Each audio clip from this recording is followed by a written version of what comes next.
Hello and welcome to Exam Sasters. Today we'll discuss about the current affairs of 1st May 2025. So the first topic is about National Mission for Clean Ganga, which is important from prelims point of view. Context to কি হয় যে যেটো National Mission for Clean Ganga আছে এই National Mission for Clean Ganga এটা annual master plan approve কৰিছে basically কিহৰ কাৰণে to integrate river sensitive urban planning যেটো river sensitive urban planning or concept আছে সেইটো integrate কৰিবৰ কাৰণে under the river sides alliance এটা RCA বুলি কোৱা হয় river cities alliance সেই river cities alliance or underতে river sensitive urban planning or এটা integration কৰিবৰ কাৰণে বা integrated river sensitive urban planning or বাবে এটা master plan a national mission for clean ganga approve কৰিছে না আমি জানিব লাগিব national mission for clean ganga কি হয় so national mission for clean ganga কি হয় এটা implementation arm হয় কাৰ national ganga council so there is a council called national ganga council basically Ganga নদীৰ ৰিজুমিনেশ্যন আৰু মেনেজমেন্টৰ কাৰণে নেশনাল ৰিভাৰ কাউন্সিলখন গঠন কৰা গৈছিল তাৰে আন্ডাৰত যিমানবোৰ কাম আহে তাৰে ইমপ্লিমেন্টেশনৰ কামবোৰ কোনে কৰে নেশনাল মিশন ফৰ ক্লিন গংগাই কৰে সো কিমান কেতিয়া লঞ্চ কৰা গৈছিল that was registered on 12th of August 2011 12 August 2011 চনত এটো ৰেজিষ্টাৰ কৰা গৈছিল under societies registration act of 1860 ministry কোনটো ইনভলভ হৈ আছে মিনিষ্ট্ৰি অফ জল শক্তি ঠিক আছে and along with department of water resource and river development and ganga rejuvenation objectives er kotha jodi kobo ja prothom kotha hoi gol ki pollution that means ganga nodi thwa pollution prevent or control kora second kotha hoi gol ki ganga nodir adequate flow to ঠিক আছে हे flow to ensure करा continuous adequate flow and 3 number কথা হৈ গল কি Ganga river basin development strategy যোন কি আছে মানে গঙ্গা নদীৰ যেটো ৰিভাৰ বেসিন আছে সেই ৰিভাৰ বেসিনটো মানে কি কয় ৰিভাৰ বেসিনটো ম্যানেজমেন্ট কৰাৰ যিখিনি স্ট্ৰ্যাটেজি আছে সেই স্ট্ৰ্যাটেজিখিনি প্ৰপাৰ ফেজত ইমপ্লিমেন্ট কৰা তাৰ ভিতৰত দেখা পোৱা গৈছে ইয়াত আছে visions and missions of Ganga river basin management তো ভিজনস কি আছে জিওলজিক এন্টিটি অভিডল ধারা নির্মল ধারা ইকোলজিক্যাল এন্টিটি সেম যদি আমি চাবলৈ যাওঁ এনভায়ৰনমেন্টাল নলেজ তোমাৰ কি কয় মিশনছৰ কথা নির্মল Dhara Aviral Dhara ecological restoration this are some missions under for Ganga rejuvenation ঠিক আছে ফর বা this comes under the Ganga basin management plan so যেটো মিশন আছে sustainable agriculture korwa ঠিক আছে environmental knowledge building and sensitization disaster protection and recovery geological safeguarding these are some missions ঠিক আছে for ganga basin management under ganga basin management plan next topic is about dr k kasturi ranjan ঠিক আছে which is important from prelims point of view recently 84 বছৰ বয়সত ঠিক আছে 84 ইয়াৰ্ছত ইণ্ডিয়াৰ space আৰু এডুকেশ্যন সেক্টৰৰ এগৰাকী দিগ্গজ ব্যক্তি বা এগৰাকী কম গণ্যমান্য ব্যক্তি ডক্টৰ কে কস্তুৰী ৰংগনৰ কি হৈছে তেখেতৰ মৃত্যু হৈছে আৰু প্ৰাইম মিনিষ্টাৰ তেওঁক কণ্ডোলেন্স দিছে তাৰ ওপৰতে নিউজটো আছিলে so we have to know about doctor K Kasturi Rangan so doctor K Kasturi Rangan was an eminent astrophysicist আৰু ইণ্ডিয়ান স্পেচ ৰিচাৰ্চ অৰ্গেনাইজেশ্যনৰ ঠিক আছে মানে ইসৰো তেও চেয়াৰম্যানও এটা সময়ত আছিল তেও ভাৰতবৰ্ষৰ মানে যিখন সৰকাৰ ঠিক আছে হে সৰকাৰ 2003 চনৰ পৰা 9 চনলৈকে তেও secretary to the government of India secretary হিচাপে তো সাৰ্ভিস প্ৰোভাইড কৰিছে তাৰ লগতে 2000 sorry I'm so sorry he served as a secretary to the government of India and member of parliament ৰাজ্যসভাৰ মেম্বাৰ হিচাপে 2003 পৰা 9 চনলৈকে তেও কি দিছিলে সাৰ্ভিস প্ৰোভাইড কৰিছে তেখেতে পদ্মা এৱাৰ্ডছৰ তিনিটা খিতান পদ্মশ্ৰী পদ্মবিভূষণ পদ্মভূষণ এই তিনিটা এৱাৰ্ড তেখেতে অলৰেডি লাভ কৰিবলৈ সক্ষম হৈছে নিজৰ জীৱন্ত কালত কন্ট্ৰিবিউশনৰ কথা যদি কওঁ স্পেচ সেক্টৰত তো ইণ্ডিয়াৰ এটা সময়ত যেতিয়া ইণ্ডিয়াই এক্সপেৰিমেন্টাল স্যাটেলাইট মিশন মানে যেতিয়া লঞ্চ কৰিছিলে সেই এক্সপেৰিমেন্টাল স্যাটেলাইট মিশনৰ পৰা অপাৰেশনাল স্যাটেলাইট মিশন লঞ্চ কৰা বা ট্ৰানজিশন কৰোৱা মানুহজনে কোন আছিল ডক্টৰ কে কস্তুৰী ৰঞ্জন তাৰ লগতে he also played a pivotal role in operationalizing PSLV Polar Satellite Launch Vehicle বা GSLV launch vehicles এই PSLV VSLV launch vehicles operationalize কৰাৰ ক্ষেত্ৰতো কাৰ অৱদান আছিল ডক্টৰ কে কস্তুৰী ৰঞ্জনৰ আছিল তাৰ লগতে তেওঁ কিছুমান থিমেটিক মিশনছো লঞ্চ কৰিছে যেনেকৈ এডুকেশ্যন সেক্টৰৰ কাৰণে স্যাটেলাইট মিশন তেওঁ এডুসেট লঞ্চ কৰিছিল তেওঁৰ ইনিশিয়েটিভতে লঞ্চ কৰা গৈছিল তাৰ লগত তোমাৰ টেলিমেডিচিনৰ কাৰণে জিসেট বা ইনসেট লঞ্চ কৰিছিল আৰ্থ ৰিসোৰ্সেছৰ কাৰণে তেওঁ ৰিসোৰ্স সেট লঞ্চ কৰিছিল ওচেনোগ্ৰাফিৰ কাৰণে ওচেন সেট কাৰ্টোগ্ৰাফিৰ কাৰণে কাৰ্টোসেট আৰু ক্লাইমেট ষ্টাডিজৰ কাৰণে মেগাট্ৰফিক্স তেওঁ লঞ্চ কৰিছিলে এণ্ড এষ্ট্ৰছেট ফৰ স্পেচ চায়েন্সেছ তেওঁৰ আণ্ডাৰতে তেওঁৰ ইনিচিয়েটিভতে লঞ্চ কৰা গৈছিলে ইণ্ডিয়াৰ যোনটো ফাৰ্ষ্ট লুনাৰ মিছন বা মুন মিছন আছিলে চন্দ্ৰায়ন 1 সেইটোৰ যিটো ধাৰণা বা সেইটোক যোনে সেই ধাৰণাটো ডেভেলপ কৰিছিলে তেওঁ কাৰ নেতৃত্বত হৈছিল তেওঁৰ নেতৃত্বতে হৈছিলে he conceptualised and nurtured India's first lunar mission Chandrayaan 1 তাৰ লগত তোমাৰ পলিচি এণ্ড এডুকেশ্যনৰ কথা যদি ক'বলৈ যাওঁ he chaired the committee that frame the national education policy ঠিক আছে নেশ্যনেল এডুকেশ্যন পলিচিও কাৰ সময়তে কৰা গৈছিলে তেওঁৰ মানে তেওঁৰ নেতৃত্বতে ঠিক আছে তেওঁৰ নেতৃত্বত মানে তেওঁ কি আছিলে চেয়াৰমেন আছিলে নেশ্যনেল এডুকেশ্যন পলিচিৰ so' from the Indian space sector to the education sector তেওঁৰ অৱদান যথেষ্ট আছিলে আৰু এই বছৰ ইম্পৰ্টেণ্ট পাৰ্চনেলিটিৰ ফালৰ পৰা doctor K Kasturi Rangan prelims আৰু মেইনছত দুইটা ক্ষেত্ৰতে ইম্পৰ্টেণ্ট হয় the next topic is about line of control which is important from G S paper 2 international relation point of view so' আমি গম পাইছোঁ যে পেহেলগাম এটকৰ পাছত যেতিয়া 26জন মানে ব্যক্তিক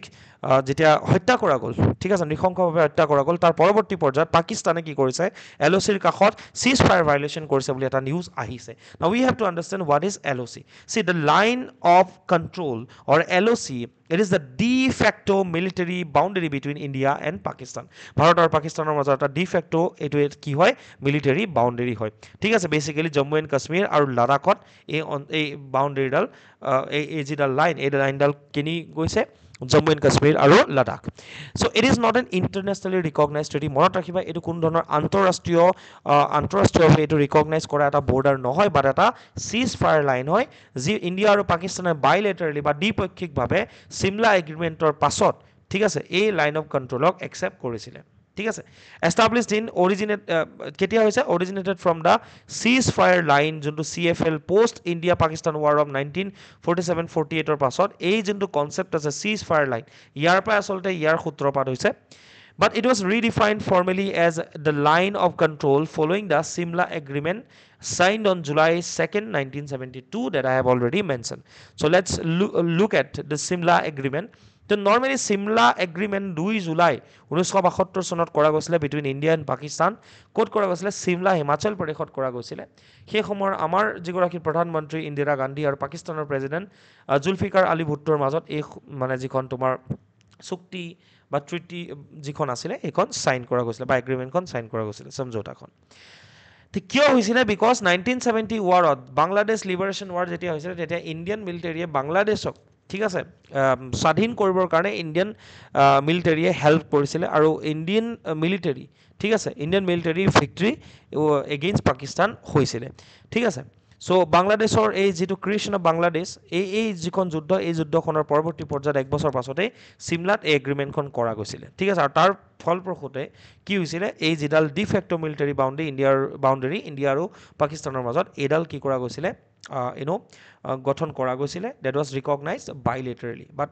এটো ইণ্টাৰনেশ্যনেলি ৰিকগনাইজ নহয় মনত ৰাখিব আৰু এডাল কি হয় সিজ ফায়াৰ লাইন হয় the next topic is about continental self which is important from GS paper 1 geography point of view তো নৰ্মেলি এটা নিউজ আহিছে এইটো টেকনিকেলি অলপ টেকনিকেল হয় এই নিউজটো মানে তোমাৰ কাৰেণ্ট এফেয়াৰ্ছটো যদি বুজিবলৈ যাওঁ বেকগ্ৰাউণ্ডটো দ্য নিউজটো প্ৰথম গম পাই লওঁ যে চোৱা এৰেবিয়ান চি ঠিক আছে ইণ্ডিয়াৰ এই যিটো পাৰ্ট আছে এৰেবিয়ান চিত ইণ্ডিয়াই কি কৰিছে ইণ্ডিয়াৰ যোনটো ক্লেইম চেণ্ট্ৰেল এৰেবিয়ান চিত সেইটো এক্সটেণ্ড কৰিছে ছাপ'জ ইয়ালৈকে আছিলে এইফালে ইয়ালৈকে এক্সটেণ্ড কৰিছে ঠিক আছে India has increased its claim in the central Arabian sea as part of its extended continental shelf আৰু কিহৰ আণ্ডাৰত মানে কি দেখাই পেলাই এইটো এক্সটেণ্ড কৰিব বিচাৰিছে কৈছে যে এইটো আমাৰ এক্সটেণ্ডেড কণ্টিনেণ্টেল চেল্ফৰ এইটো এটা পাৰ্ট হয় নিয়াৰলি কিমান 10,000 স্কুৱেৰ কিলোমিটাৰ বাট অলছো তাৰ লগতে যেটো পাকিস্তানৰ ক্লেইম আছিলে এই এৰিয়াখিনিৰ ওপৰত হেতু ইণ্ডিয়াই মডিফাই কৰিছে ঠিক আছে but also modified an earlier claim to avoid a long standing dispute with Pakistan over the maritime boundary between the two countries now what is continental shelf চোৱা এইটো হৈ গ'ল এটা আমাৰ কি হয় this is the continent normally আমি যোনটো কওঁ মানে কোষ্টেল এৰিয়া বা কোষ্টেল লাইন বুলি কওঁ ঠিক আছে উপকূলীয় যোনটো সীমা যেটো আমি চকুৰে দেখো তাৰ পাছতে ইয়াতে কি থাকে পানী থাকে আৰু পানীৰ তলত কণ্টিনেণ্টেল চেল্ফ বা কণ্টিনেণ্টেল স্লোপ বা এবিচিয়েল প্লেন এইবোৰ আমি যদিও দেখা নাপাওঁ বাট এইখিনি ইয়াৰ তলতে পানীত থাকে সো বেসিক্যালি কি হয় it is the edge of an continent that lies under the ওচেন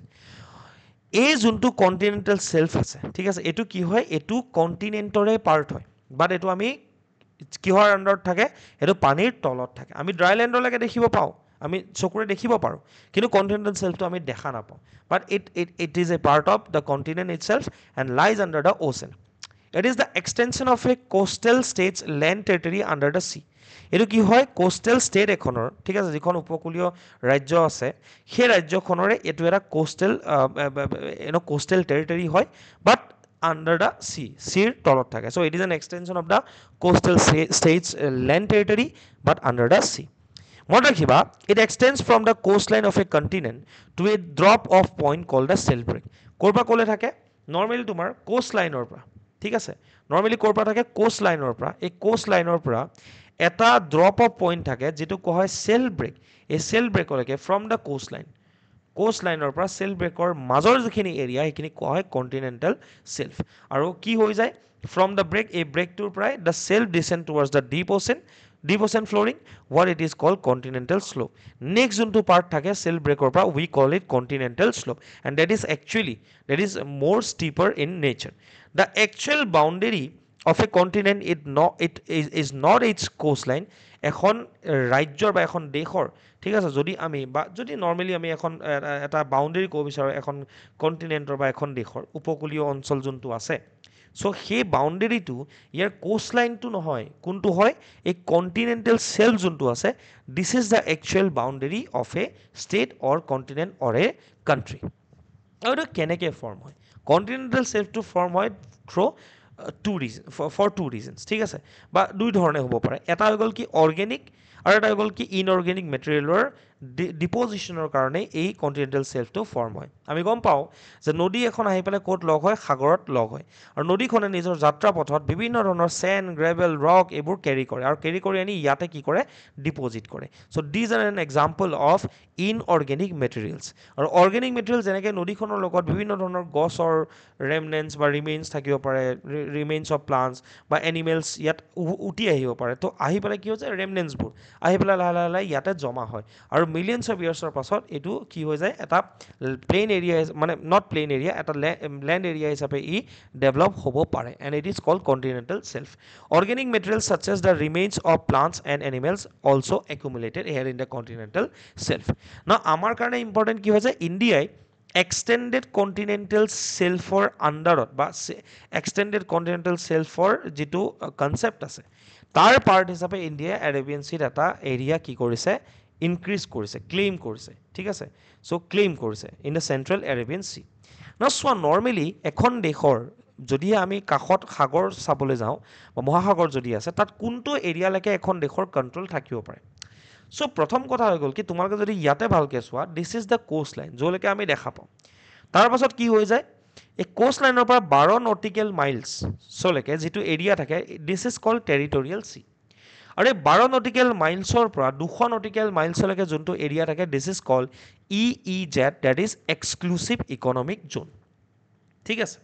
12 nautical মাইললৈকে টেৰিটৰিয়েল চি 12ৰ পৰা 24লৈকে কণ্টাজিয়াছ জোন বাট এজ এ হ'ল যদি চাবলৈ যাওঁ 12ৰ পৰা 200 নটিকেল মাইললৈকে এই কণ্টিনেণ্টেল সেল্ফৰ যোনটো এৰিয়া আছে ভালকৈ চোৱা কণ্টিনেণ্টেল সেল্ফৰ যোনটো এৰিয়া আছে সেইটো এক্সক্লুচিভ ইকনমিক জোন হিচাপে ডিক্লেয়াৰ কৰা যায় so' under exclusive economic zone কি কৰিব পাৰে coastal countries they have exclusive right over ঠিক আছে or right to mining fishing and right over the resources ইয়াত যি ৰিচোৰ্চেছ আছে তেল যদি আছে ঠিক আছে যেনেকৈ তোমাৰ পলিমেটেলিক নডিউলছ এটা থাকে অইল ৰিজাৰ্ভছ থাকে বা আনাদাৰ ভেলুৱেবল মিনাৰেল যদি থাকে এইখিনি কি কৰিব পাৰে মাইনিং কৰিব পাৰে এই অঞ্চলটোত ফিচিং কৰাৰ এক্সক্লুচিভ ৰাইট সেই কাণ্ট্ৰিখনৰ থাকিব পাৰে নহয় থাকে ন এতিয়া কথাটো হৈ গ'ল কি under the United Nation convention on law of seas UNCLOS এই কোষ্টেল কাণ্ট্ৰি এখনৰ কি থাকে স্পেচিয়েল ৰাইট থাকে অ'ভাৰ দ্য কণ্টিনেণ্টেল সেল্ফ এই কণ্টিনেণ্টেল সেল্ফটোৰ ওপৰত ৰাইট কাৰ থাকে সেই কাণ্ট্ৰিখনৰ থাকে যিখনৰ এইটো এটা এক্সটেণ্ডেড বাউণ্ডেৰী হয় ঠিক আছে কিহৰ কাৰণে for এক্সপ্ল'ৰিং and exploiting natural resources that I have already mentioned we call it as exclusive economic zone এই কণ্টিনেণ্টেল সেল্ফৰ যোনটো ওপৰৰ পাৰ্ট আছে কিন্তু in addition to this such states can make claims for more area in the ocean provided they can scientifically establish to a UN body called the Commission on the Limits of the Continental Shelf CLCS Commission on the Limits of the Continental Shelf বুলি যিখন commission সেই UN বডিখন কি কৰিব পাৰে establish কৰিব পাৰে আৰু তাৰ আণ্ডাৰত এটা area additional area beyond the continental self beyond 200 nautical miles এখন দেশে কি কৰিব পাৰে ক্লেইম কৰিব পাৰে ঠিক আছে and all of this oceanic area is considered a part of the country's extended continental shelf আৰু এইটোকে কি কৰা যায় 200 নটিকেল মাইলৰ ইফাল যদি আমি চাবলৈ যাওঁ this is called ইয়ালৈকে continental shelf this is called extended continental shelf now এইটো কি হিচাপত ক্লেইম কৰা যায় জানা কি হিচাপত ক্লেইম কৰা যায় that this claimed areas extend unbroken from their landmass all the way to the seabed কোৱা হয় যে এইটো এৰিয়াও কি হয় এটা আনব্ৰকেন আমাৰ কন্টিনেন্টৰ বা আমাৰ কান্ট্ৰিখনৰে এইটো কি হয় এটা আনব্ৰকেন ল্যান্ডমাছ হয় যাৰ ওপৰত আমাৰ অধিকাৰ আছে by establishing the CLCS one country or state can make claims for more in the area which is called extended continental shelf আৰু যাৰ আধাৰতে যাৰ এটা পাৰ্ট হিচাপে আৰেবিয়ান ষ্টেট ইণ্ডিয়াই কি কৰিছে এটা extended area ঠিক আছে বা ইণ্ডিয়া যোনটো ক্লেইম সেইটো চেন্ট্ৰেল এৰেবিয়ান ষ্টেট ইনক্ৰিজ কৰিছে as a part of the extended continental shelf যিটো বেচিকেলি 200 নটিকেল মাইলছৰ দূৰত থাকে so that was all about the concept অলপ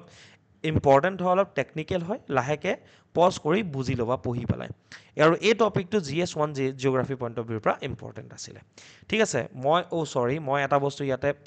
আই এম চ' চৰি এইটো মই নামটো চেঞ্জ কৰি দিম বাৰু চ' বেচিকেলি কি আছিলে ইয়াতে এটা নিউজ আহিছিলে সেইটো হৈ গ'ল কি যিটো আসাম মেঘালয়া যিটো হাই স্পীড কৰিডৰ প্ৰজেক্ট আছে সেইটো চেন্ট্ৰেল কেবিনেট বা ইউনিয়ন কেবিনেটে এপ্ৰুভ কৰিছে আৰু তাৰ কাৰণে প্ৰায় 22,864 22,864 ৰুপিজ ধাৰ্য কৰা গৈছে কি ফিচাৰ্ছটো চাই লওঁ ৰোডটো কোনটো হ'ব মলিংখং যোনটো আছে মেঘালয়ৰ তাৰ পৰা অসমৰ পঞ্চগ্ৰামলৈকে এই ৰাস্তাটো বনিব লেন্থ প্ৰায় 166 kilometre almost approximately 166 kilometer but exactly 166.80 kilometer হয় আৰু ইয়াৰে প্ৰায় ম্যাক্সিমাম অংশ প্ৰায় 144 কিলোমিটাৰ এৰিয়া ৰোড কোড বনিব মেঘালয়ত আৰু ৰিমেইনিং 22 কিলোমিটাৰ ৰোড কোড বনিব তোমাৰ অসমত বনিব সো এটোটো মেঘালয় হৈ গ'ল ন সো মেঘালয়ৰ আন্ডাৰতে বনিব এফালদিহে গৈ পেলাই শিলচৰলৈকে যাব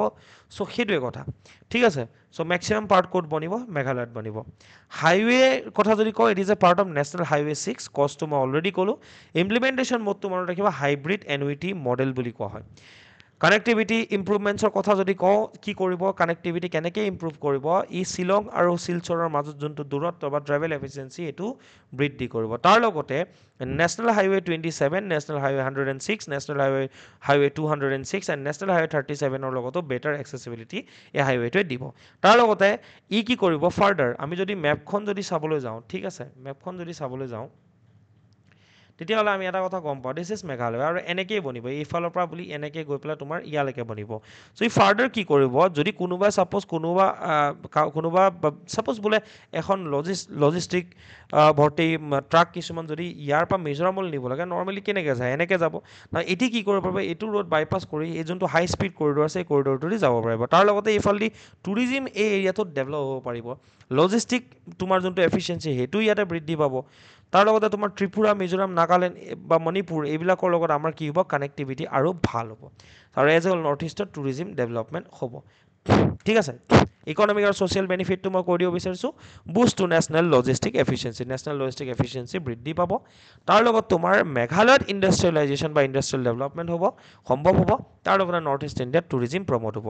এজ এ হ'ল যদি ছিগনিফিকেণ্ট চাবলৈ যাওঁ যদি কেটেগৰী ৱাইজ ভগাই লওঁ আঞ্চলিক উন্নয়ন বা ৰিজনেল ডেভেলপমেণ্ট আমি নৰ্থ ইষ্টত দেখিবলৈ পাম ঠিক আছে address infrastructure deficits in the north east promoting balanced regional growth তাৰ লগত ইকনমিক ইণ্টিগ্ৰেশ্যন হ'ব নেশ্যনেল মাৰ্কেটৰ লগত লোকেল যিখিনি মাৰ্কেট বা লোকেল ইকনমিৰ ইণ্টিগ্ৰেশ্যন হ'ব আৰু ষ্ট্ৰেটেজিক ইম্পৰ্টেঞ্চো আছে যে যদি আমি ত্ৰিপুৰা মিজোৰাম বা নাগালেণ্ড মণিপুৰ বৰ্ডাৰৰ কথা কওঁ চ' বৰ্ডাৰ কানেক্টিভিটি এনহেঞ্চ কৰাৰ ক্ষেত্ৰতো কিন্তু even Meghalaya border connectivity improve কৰাৰ ক্ষেত্ৰতো এই প্ৰজেক্টটোৱে যথেষ্ট ধৰণে কাম কৰিব ইয়াৰ ৰিলেটেড এটা UPSC মেইনছ বা APSC মেইনছ কুৱেশ্যন এটা মই দি দিছোঁ ঠিক আছে এইটো এবাৰ পঢ়ি পেলাই এইটো জাষ্ট লিখি আমাক এই নম্বৰটোত পঠাই দিলেই হ'ল ঠিক আছে এইটো নাম্বাৰ নোট কৰি ল'লে হ'ল মই ডিৰেক্টলি পাই যাম তাৰ লগত আৰু এটা কথা হৈ গ'ল কি যে যিখিনি আমাৰ ষ্টুডেণ্টছ আছে তোমালোকে এনচাৰ ৰাইটিং গ্ৰুপত দি দিবা discuss the potential impact of Shillong Silchar high speed corridor on the socio' economic development of north eastern region what challenges might arise in its implementation এইটো লিখি দিবা 10 মাৰ্কছৰ কাৰণে লিখিলে হ'ল try to sum up within 6 to 7 minutes ঠিক আছে তাতকৈ যাতে বেছি নালাগে 150 ৱৰ্ডছত লিখিলে হ'ল অ'কে খালি নামটো দি দিবা যিখিনি আমাৰ ষ্টুডেণ্ট নহয় গমটো নাপাম ন নামটো দি দিবা ঠিক আছে কণ্টেক্ট নাম্বাৰটো দি দিবা চ' ডেট কণ্টেক্ট নাম্বাৰটোতো পাই যাম চ' নামটো দি দিলেই হ'ল আৰু টাইম কিমান লাগিছে এইটো লিখি পেলাই এবাৰ পঠাই দিবা ঠিক আছে চ'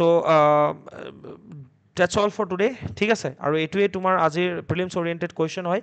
চ' কিপ ৱাচিং exam শাস্ত্ৰছ and thank U for ৱাচিং দিছ ছেশ্যন